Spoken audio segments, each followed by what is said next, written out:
Hello friends, welcome to my YouTube channel. आज हम लोग इस वीडियो में सीटेट पेपर 2 के लिए साइंस का सेट 6 कंप्लीट करेंगे, जिसमें मोस्ट इम्पॉर्टेंट क्वेश्चन पढ़ेंगे जो आने वाले सीटेट एग्जाम के लिए बेहद ही महत्वपूर्ण है। चलिए देखते हैं यहाँ पे पहला क्वेश्चन पूछा गया आपसे। पहला प्रश्न यहाँ पे है, निम्नलिखित में से विज्ञान शिक्षण का कौन सा लक्ष्य उच्च प्राथमिक स्तर पर नहीं होना चाहिए? मूल्यों को आत्मसात करना, विज्ञान के तथ्यों को सीखने वालों को प्रस्तुत करना, विज्ञान शिक्षा को सीखने वाले के प्रतिदिन के अनुभवों से संबंधित करना, जिज्ञासा का पोषण एवं वैज्ञानिक स्वभाव का विकास करना। अब क्वेश्चन ये पूछा गया है कि विज्ञान शिक्षण का कौन सा लक्ष्य उच्च प्राथमिक स्तर पर नहीं होना चाहिए, तो इसका आंसर हो जाएगा कि विज्ञान के तथ्यों को सीखने वालों को प्रस्तुत करना। तो यहाँ पे सेकंड वाला ऑप्शन गलत दिया गया है। उसके बाद देखते हैं हम लोग अगला प्रश्न। अब दूसरा प्रश्न यहाँ पे है, अंजलि अपनी दोस्त को बताती है कि भिंडी एक फल है। उसकी दोस्त सहाना उससे असहमत है। निम्नलिखित में से कौन सा कथन सत्य है? भिंडी में बीज होते हैं इसलिए वह एक फल है। भिंडी में बीज होते हैं इसलिए वह एक सब्जी है। भिंडी एक सब्जी है अतः वह फल नहीं हो सकती। भिंडी को पकाकर कर खाया जाता है अतः वह एक सब्जी है। तो इस क्वेश्चन का आंसर हो जाएगा कि भिंडी में बीज होते हैं इसलिए वह एक फल है। तो यहाँ पे पहला वाला ऑप्शन बिल्कुल सही हो जाएगा।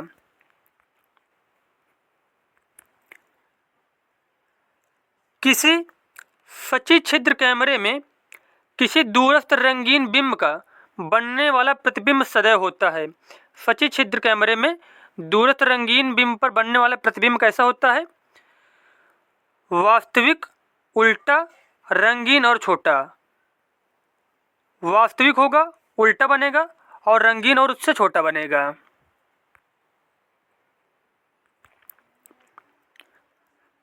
यदि हम किसी 3/4 जल से भरे बीकर में एक मुट्ठी भर बगीचे की मृदा मिलाएं और फिर इसे किसी क्षण से अच्छी तरह से हिलाएं ताकि मृदा में जल मिल जाए, तब कुछ देर के लिए इसे ऐसे ही रखा रहने दें। उसके पश्चात परीक्षण करने पर हम यह पाते हैं कि बीकर में कुछ परतें बन गई हैं। इन परतों का बीकर की तली से शीर्ष की ओर क्रम है, मतलब सबसे नीचे क्या होगा, फिर इसके ऊपर, फिर इसके ऊपर क्या होगा, इस तरह जो परत बनेगी। तो कणों के बारे में बताना है, नीचे से ऊपर की ओर। ऑप्शन पहला है बजरी, मृतिका, बालू, ह्यूमस, जल। उसके बाद बालू, बजरी, मृतिका, जल, ह्यूमस। मृतिका, बालू, बजरी, ह्यूमस, जल। उसके बाद बजरी, बालू, मृतिका, जल, ह्यूमस। तो यहाँ जो क्रम बनेगा नीचे से ऊपर की ओर, तो तली पे सबसे पहले जाएगी बजरी, उसके बाद फिर उसके ऊपर बालू, फिर मृतिका, फिर जल, फिर ह्यूमस। तो यहाँ पे फोर्थ वाला ऑप्शन बिल्कुल ही सही हो जाएगा। अच्छी विज्ञान शिक्षा को बच्चे के प्रति ईमानदार होना चाहिए का अर्थ है कि वह विज्ञान जो हम पढ़ते हैं को बच्चे के परिवेश से जुड़ा होना चाहिए। विज्ञान की विषय वस्तु के सार्थक पक्षों को संप्रेषित करना चाहिए। बच्चे को समझ आने योग्य होना चाहिए। बच्चे को सीखने की प्रक्रिया के कौशलों में शामिल करना चाहिए। तो यहाँ पे जो बच्चे के प्रति ईमानदार होने चाहिए विज्ञान शिक्षा, इसका तात्पर्य यह है कि बच्चे को समझ आने योग्य होनी चाहिए। विज्ञान की शिक्षा जो हम बच्चे को दे रहे हैं तो उसके समझ में आनी चाहिए।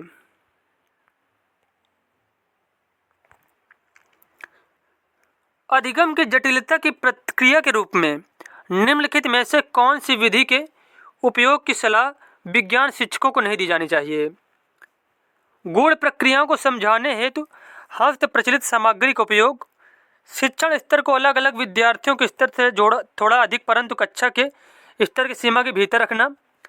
जटिल संकल्पनाओं को आरंभ करते समय विद्यार्थियों के चिंतन को प्रोत्साहित करने के लिए केवल मुक्त उत्तर वाले प्रश्नों को पूछना। विद्यार्थियों के पूर्ववर्ती ज्ञान का पता लगाने हेतु पूर्व परीक्षण लेना। अब क्वेश्चन ये है कि अधिगम की जटिलता की प्रतिक्रिया के रूप में कौन सी विधि का उपयोग जो है एक शिक्षक को नहीं करनी चाहिए? तो वो हो जाएगा विद्यार्थियों के पूर्ववर्ती ज्ञान का पता लगाने हेतु पूर्व परीक्षण लेना।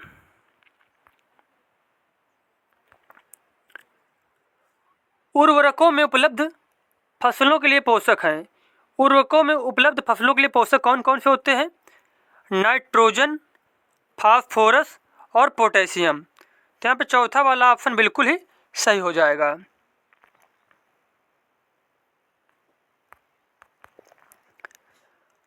यदि आपसे किसी भली भांति प्रकाशित पेंटिंग के प्रतिबिंब को दीवार पर प्रक्षेपित करने के लिए कहा जाए तो आप इस उद्देश्य के लिए निम्नलिखित प्रकाशीय युक्तियों में से किसे चुनेंगे? तो इसका क्वेश्चन का आंसर हो जाएगा उत्तल लेंस को। किसको?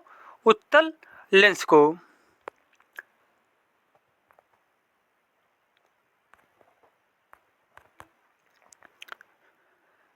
एक शिक्षक कक्षा 6 में भोजन के तत्वों को पढ़ाने की योजना बनाता है। निम्नलिखित में से किसे मुख्य प्रश्न के रूप में प्रयुक्त किया जा सकता है? आपकी माँ विविधतापूर्ण भोज्य पदार्थों वाला भोजन क्यों देती है? क्या आपकी माँ प्रतिदिन दोपहर को एक ही तरह के भोज्य पदार्थ तैयार करती है? क्या आप प्रतिदिन दोपहर के भोजन के सभी भोज्य पदार्थों को खाते हैं? उन भोज्य पदार्थों की सूची बनाइए जिन्हें आपकी माँ आपको दोपहर के भोजन में परोसती है।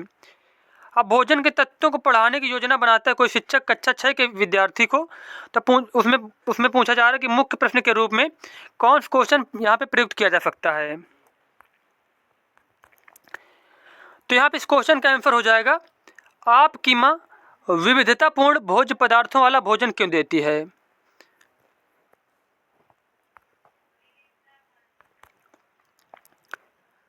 यदि किसी द्रव पर दाब पड़ता है तो उसका क्वथनांक, किसी द्रव पर अगर दाब बढ़ता है तो इसका क्वथनांक बढ़ता है। क्या होता है? क्वथनांक भी इसका बढ़ेगा।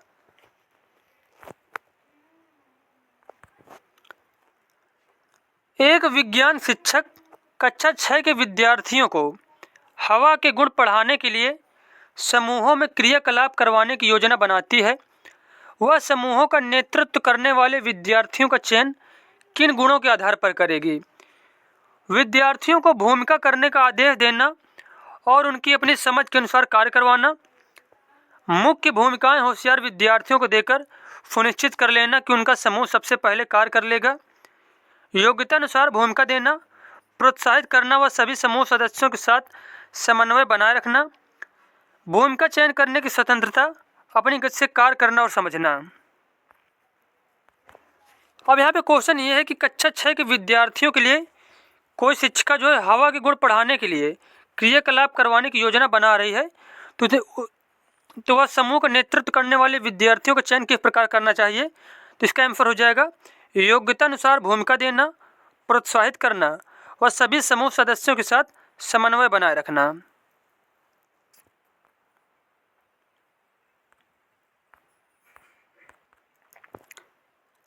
निम्न में से कौन सा साधन बाल केंद्रित आकलन के लिए है?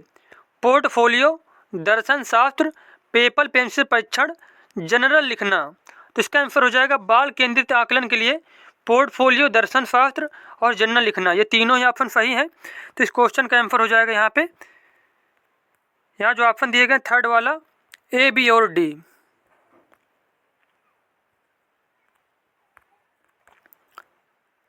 निम्नलिखित में कौन सा पेट्रोलियम का उत्पाद नहीं है? तो इनमें से कोक जो है ये पेट्रोलियम का उत्पाद नहीं है, जबकि स्नेहक तेल, पैराफिन, मोम और बिटुमेन ये तीनों ही पेट्रोलियम के उत्पाद हैं। निम्नलिखित में से कौन सा प्रदूषक ओजोन परत के अवक्षय के लिए उत्तरदायी है? क्लोरोफ्लोरोकार्बन।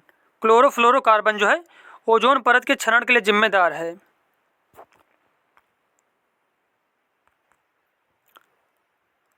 आहारी रेशे जो होते हैं यह रुक्षांश भी कहलाते हैं।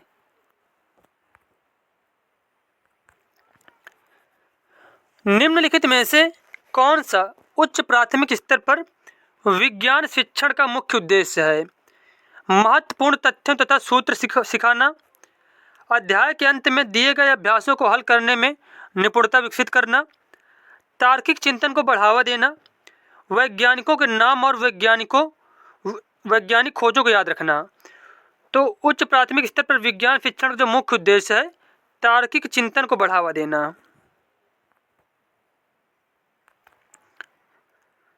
अगला क्वेश्चन यहाँ पे है, निम्नलिखित में से कौन से शब्द समूह को राइबोजियम के साथ सही रूप से पहचाना जा सकता है? कौन से शब्द समूह को राइबोजियम के साथ सही रूप से पहचाना जा सकता है? फलीदार पादपों की जड़ें, परजीवी, विलयशील नाइट्रोजन यौगिक। फलीदार पादप, सहजीवी, तने की ग्रंथि, जड़ों की ग्रंथियां, घटपर्णी, नाइट्रोजन की कमी वाली मृदा, नाइट्रोजन स्थिरीकरण, जड़ों की ग्रंथियां और फलीदार पादप। तो राइबोजियम का जो इसमें समूह है वह नाइट्रोजन स्थिरीकरण, जड़ों की ग्रंथियां और फलीदार पादप। यहाँ पे चौथा ऑप्शन बिल्कुल सही दिया गया है।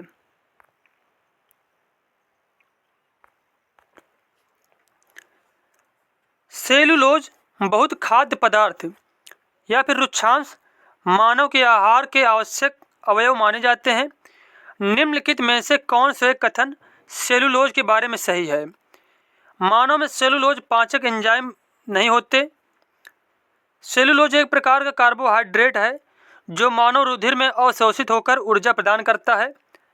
सेलुलोज आसानी से छोटे छोटे अवयवों में टूट जाता है जो रुक्षांश के रूप में निष्कासित हो जाते हैं।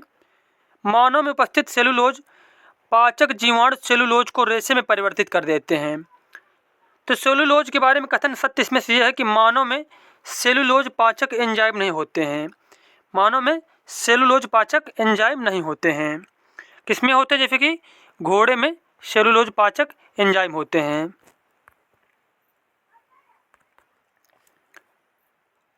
पानी के नल को खोलिए, इसे पतली धार के लिए समायोजित कीजिए, किसी रिफिल को आवेशित कीजिए, इसे जल की धारा के निकट लाइए, प्रेक्षण कीजिए कि क्या होता है, इस गतिविधि की संक्षिप्त रिपोर्ट लिखिए।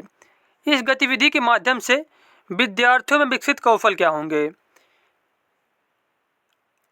तो इस गतिविधि के माध्यम से विद्यार्थियों में जो विकसित कौशल होंगे, अवलोकन करना, प्रयोग करना तथा संप्रेषण। अवलोकन, प्रयोग करना तथा संप्रेषण।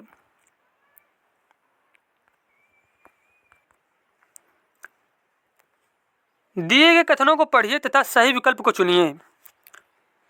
भारी अनाजों से भूसा ओसाई द्वारा अलग किया जाता है। भारी अनाजों से जो भूसा है ओसाई द्वारा अलग किया जाता है। विभिन्न आकार के कणों के मिश्रण को चालन व निस्यंदन प्रक्रिया द्वारा अलग किया जाता है। तो ये दोनों ही कथन सही दिए गए हैं। तो इसके अनुसार जो सही वाला ऑप्शन हो जाएगा, कथन फर्स्ट तथा कथन सेकंड दोनों ही सत्य हैं यहाँ पे। तो हमारे 20 क्वेश्चन कंप्लीट हो गए। मिलते हैं नेक्स्ट वीडियो में। धन्यवाद।